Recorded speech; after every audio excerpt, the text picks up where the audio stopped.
Bonjour et bienvenue dans cette vidéo. Ceci est la 10e partie du Lady Vlog sur le film Miraculous. Si vous n'avez pas vu les parties précédentes, je vous invite à faire un tour dans la playlist dédiée. Et avant de lancer l'épisode, n'oubliez surtout pas de liker, commenter ou partager la vidéo si elle vous plaît ou si le reste de la chaîne vous plaît. Ça fait toujours plaisir, notamment pour un projet de cette envergure. Je vous souhaite un bon visionnage.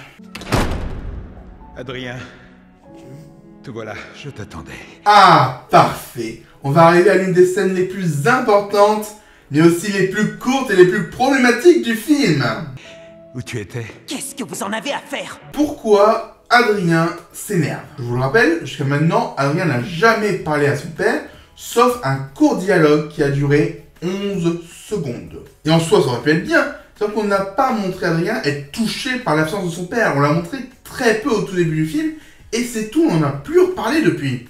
Et donc, mis à part les 11 secondes à la fête foraine, on n'a aucune info sur la relation Adrien et son père. Donc clairement, c'est pas ce que j'appelle un bon développement de personnage, ça. Tu as passé la nuit dehors. Ah, soudain, vous vous inquiétez pour moi? Et bien sûr que je m'inquiète. Dans ce cas, il fallait le montrer dans le film. Et encore une fois, 11 secondes, ce n'est pas assez. Et en fait, c'est même pire que ça. Parce que depuis ce dialogue, on a vu que 4 fois Gabriel. On l'a vu une fois en tant que papillon, normal.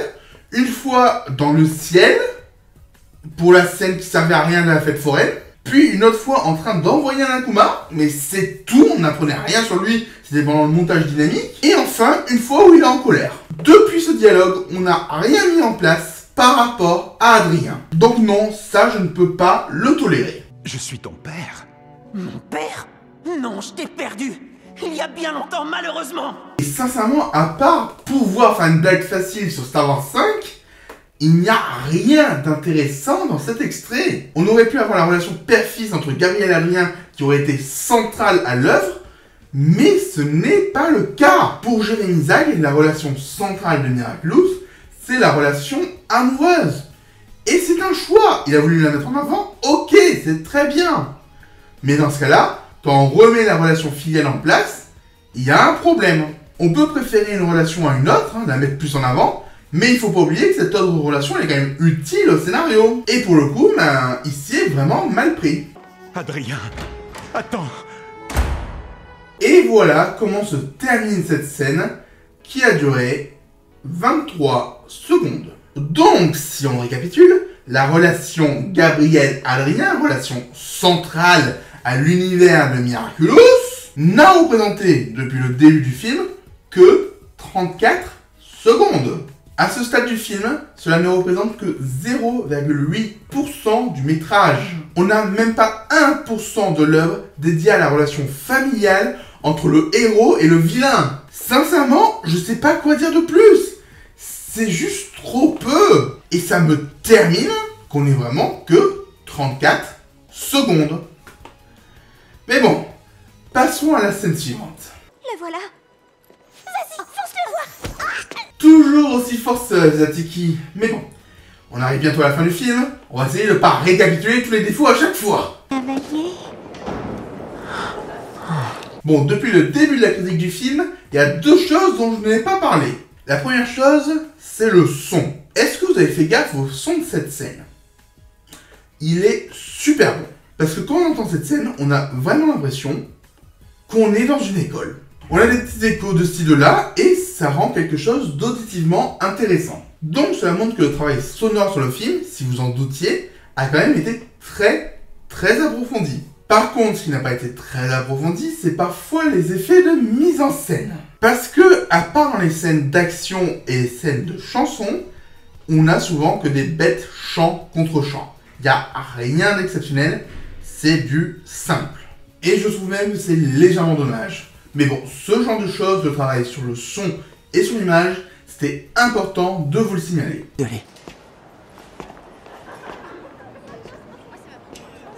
J'ai bien essayé de te prévenir. Bon, encore un faux raccord. Et en fait, même plusieurs faux raccords. Car Marinette se trouvait vers le centre des casiers, et là, elle est sur la gauche.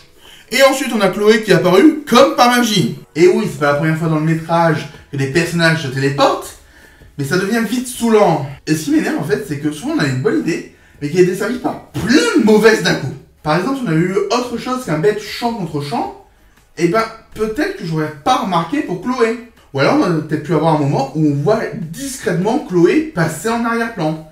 Sauf que ce n'est pas le cas, on a vraiment l'impression qu'elle se téléporte. Les contes de fées, ça n'existe pas dans la réalité. C'est ultra ironique d'entendre Chloé dire ça lorsqu'on sait que l'une des principales inspirations de Miraculous, c'est les contes de fées. Mais ça, on en parlera plus en détail dans les saisons 3 et 4 des Ladyvlog. Tu as entendu, il en aime une autre. Et elle est en face de toi, l'élu de son cœur. Bon, on va vite terminer cette scène avec cette coupure ultra chelou. Parce qu'on a Chloé qui ne bouge pas la tête, elle est presque de face. Mais la caméra fait une rotation autour d'elle. Je sais pas pourquoi. De plus, juste avant le cut, elle tournait les épaules, alors que juste après, elle les avançait. Et donc, on obtient un rapport de mouvement vraiment chelou. Et du coup, c'est un peu ce que je retiens de cette scène. La mise en scène est vraiment bizarre, mais elle permet de faire avancer le récit. Donc, avançons dans le récit. Marinette a un débardeur.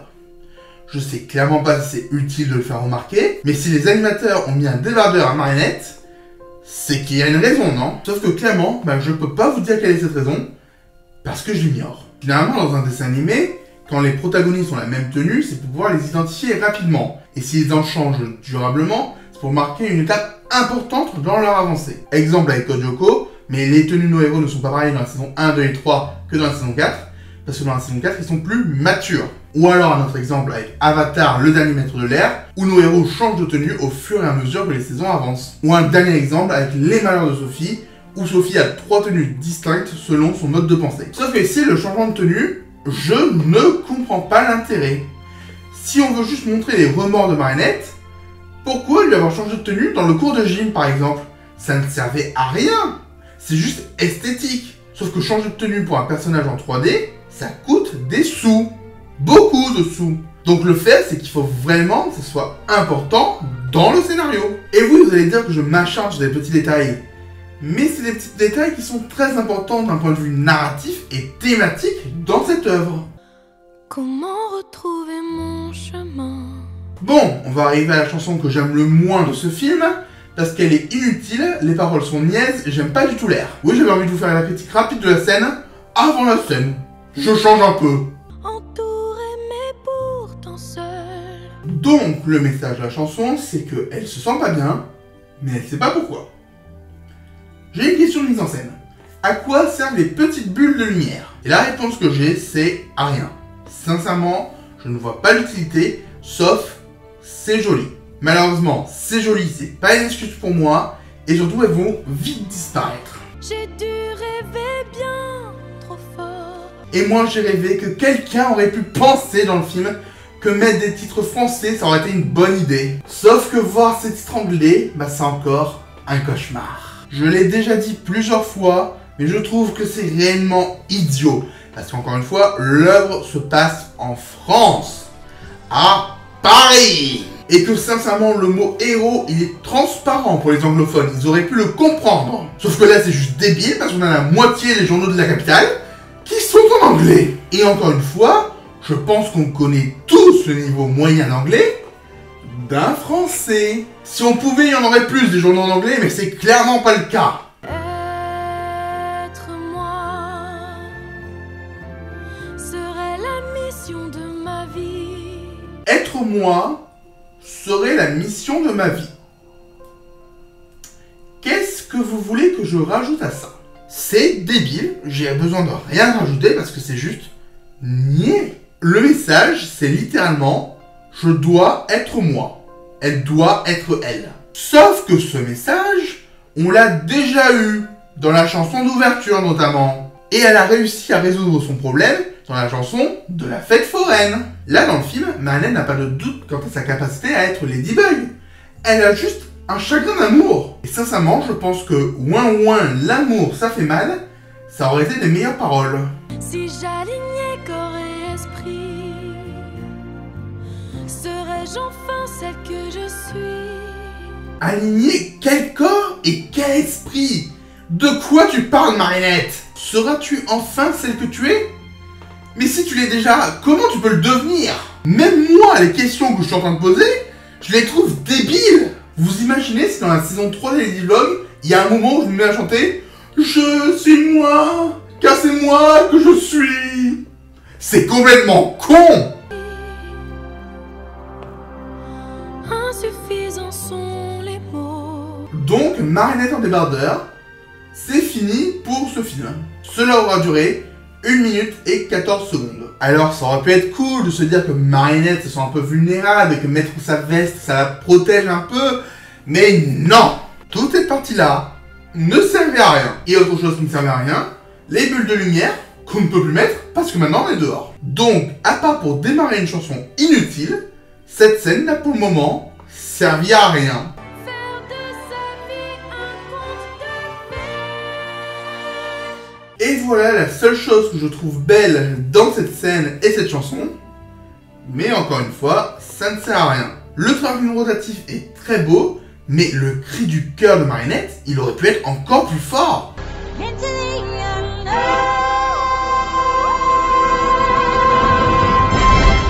Comme tout à l'heure, il fallait que Lou elle pousse sur sa voix, qu'elle pousse vraiment une gueulante, elle a besoin de se libérer d'un truc. Et enfin, le fait de parler de contes de fées, c'est cool.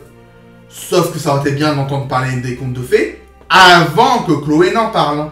Et comme ça, on aurait bien compris la détresse de Marinette. Sincèrement, je pense que si on avait mis cette chanson juste après la première mission de Ladybug, donc avec la gargouille, et qu'après on avait redéroulé le film comme il l'est, bah ça aurait été beaucoup plus logique. Mais non seulement ça aurait été plus logique, mais en plus on avait rajouté une des scènes coupées juste avant l'attaque de Papillon, parce que oui, il va attaquer juste après, ça aurait été vraiment très beau. Et en plus, ça aurait eu du sens, ce qui malheureusement manque à cette scène. Parce que là, clairement, cette chanson est inutile, il n'a rien à faire à ce moment-là du film. Donc pour moi, c'est sincèrement l'un des pires passages du film. Et pourtant, je vous en ai listé plein d'autres avant. Et d'ailleurs, on va faire un petit jeu. Avant que vous ne voyiez cette vidéo, qui se rappelait sincèrement de cette chanson? Je pense que si je vous avais posé la question pour toutes les autres chansons, il y aurait au moins 1 ou 2 personnes qui auraient pu dire « Moi, je m'en souviens ». Tuer Ladybug n'a beau ne pas avoir de très bonnes paroles, elle est dynamique, elle se retient. Papillon, c'est une chanson méchante, généralement on les retient aussi. Courage en moi a une mise en scène incroyable, on sent vraiment la liberté de Marinette. La toute première chanson du film, généralement on la retient aussi parce que c'est la présentation de Marinette. C'est un peu marquant. Et les 2 chansons de Chat Noir, les chansons d'amoureux, sont mignonnes. Franchement, c'est normal de les retenir. Mais celle-là, qui l'a vraiment retenue? En sortant de l'avant-première, je me suis réellement posé la question, il y avait quoi comme chanson dans le film? Bah je l'avais oublié celle-là. Et je pense sincèrement que j'étais pas le seul. Mais bref, ça va être l'heure de passer à un moment important du film, l'attaque de Papillon. Un immense merci à tous les tipeurs et membres de la chaîne. Votre solidarité fait vraiment plaisir. Merci.